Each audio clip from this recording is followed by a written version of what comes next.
nataranta na itong si Sara Duterte sapagkat siya ay susunod na nakukunin ng ICC.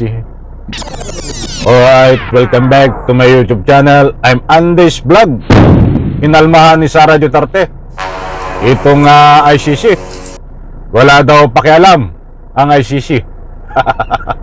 Ay hinaharang ho eh. Dahil susunod na kukunin ba ito si Sara Duterte? Kaya tinaharang niya. At wala daw pakialam ang ICC, mga kaibigan.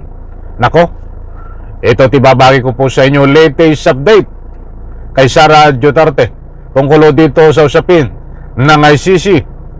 Susunod na si Sara Duterte. Yan ho ang malaking katanungan. Bago po ibagi sa inyo, isang like ko sa video na ito kung nagustuhan nyo po. At sa lahat ng hindi pa nakasubscribe dito sa aking maliit pa na YouTube channel, road to 300k subscribers na po tayo. Please subscribe. Maraming salamat po. Mga kaibigan, dito muna tayo usapin ng ICC. Medyo matagal-tagal na rin ito na walang latest update, but sa puntong ito ay pakinggan po natin. Itong ilang oras pa lang ang nakakaraan na ika nga po ay nataranta na ho dito si Sara Duterte. At ang sabi nga niya, wala kang pakialam ICC, bakit mo kami kukunin? Ay ibig sabihin ay kasunod na pala ito, mga mahal kong taga-subaybay. Hindi po tayo dito nagkakaroon ng imbento o kuro-kuro, sariling kuro-kuro. Tayo po ay may batayan datapwat. Inaanyayahan ko po kayo, nasamahan nyo po akong pakinggan, unawain, panoorin ang ibabahagi ko po sa inyo. Ito na, matinding takot ni Sara Duterte sa ICC. Bago siya naging presidente, merong investigation, merong hinukay sa Davao City, merong public inquiry na nangyari. Nandun lahat ng mga Davaoenyo pinatawag, umaten.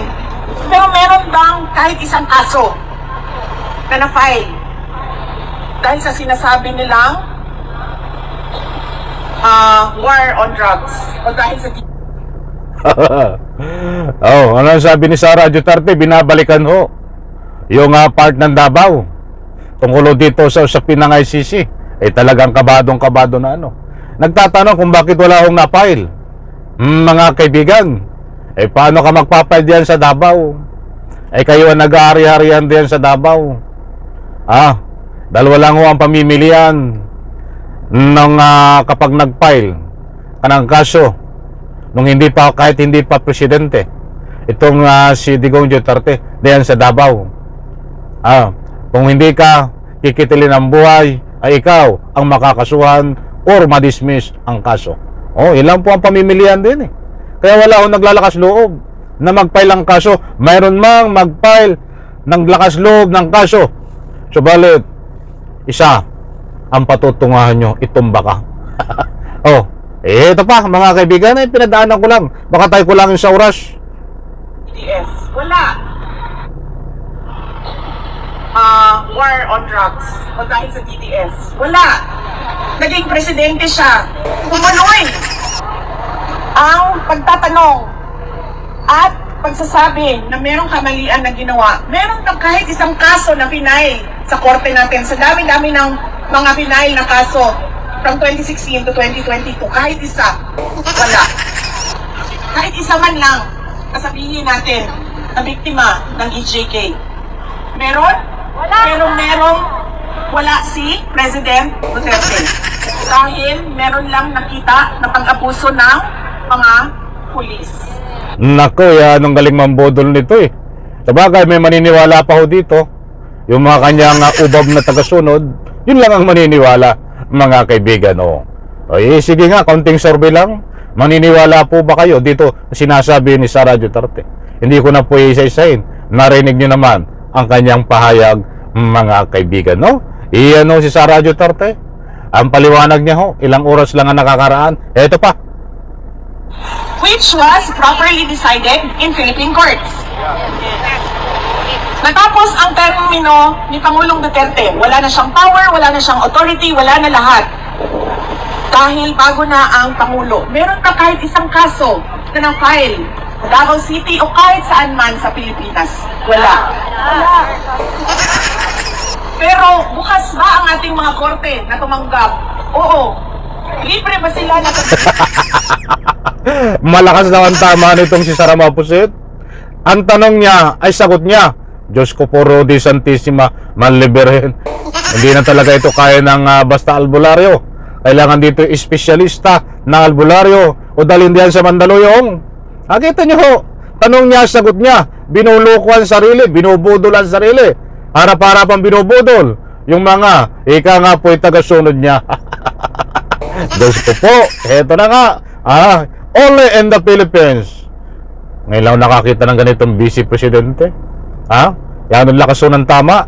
Tanong niya, sagot niya. tanggap without undue influence from former President Duterte na tumanggap ng kaso? Yes. Yes. Dahil bukas ang mga korte. So hindi dapat nakikialam ang ICC dahil we have fully functioning judicial courts from the lowest level up to the Supreme Court. Pangalawa, jurisdiction.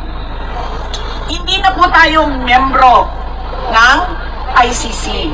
Umalis tayo being a member of ICC in 2017. Okay. Hindi ko lang alam kung tama yung number ko, yung year ko. Hindi raw niya alam kung tama. Sinasabi niya, naku ho, ay malakas na ang tama nito sa ulo. Maraming tornilyo na ang kalug nito sa ulo. 2017. Kailan sila nag-imbestiga? Ayan po mga kaibigan. Alak na ang katakot-takot. Ito ang si Sara Mapusit. Mga kaibigan, babasa muna ako dito ng mga ilang komento.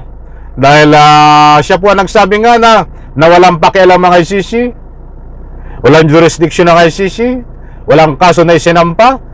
Mga kaibigan, yan ho, ay lumang tugtugin na. Mga kaibigan, lumang tugtugin na ho yan.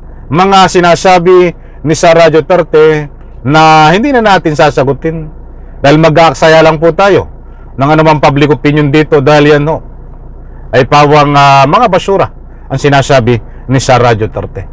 Ang dami ho nagsasabi dito sa comment section.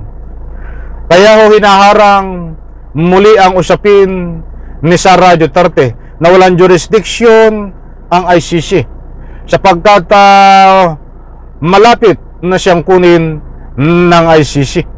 Siya na ang susunod. Ayon ho dito sa mga nagbibigay ng anumang public opinion. Maaari nga ho, ginagalang ko ang inyong opinion. Maaari nga ang kasunod ho ito. Ba tayo kayong mabiktima ho ng anumang fake news? Abangan po natin itong sinasabi at mainit na usapin kahit saan tayo. Umikot na malaking stream media, social media. Ang tinutulak ko na anumang komento ng taong bayan, pipera ang kanyang kasunod, taga-kasunod. Ito ho ay malapit ng kunin ng ICC. Kaya doon sa mga nagtatanong kung kailan kukunin ho, ang tangi ko lang masasabi po sa inyo ay malapit na. Datapwat sa puntong ito. Kaya nga't ang sabi ni Sara Duterte ay hinaharang niya aturan jurisdiction ang ICC sa Pilipinas. Yan po ay lumang tugtugin na. Kaya't sinasabi nga niya yon dahil nakakatunog po siya na siya ay susunod na nakunin ng ICC. Alam ko mga kaibigan, nakuha nyo ang gusto kong ipunto. Isang like ko sa video na ito. Bye-bye. Palakpakan.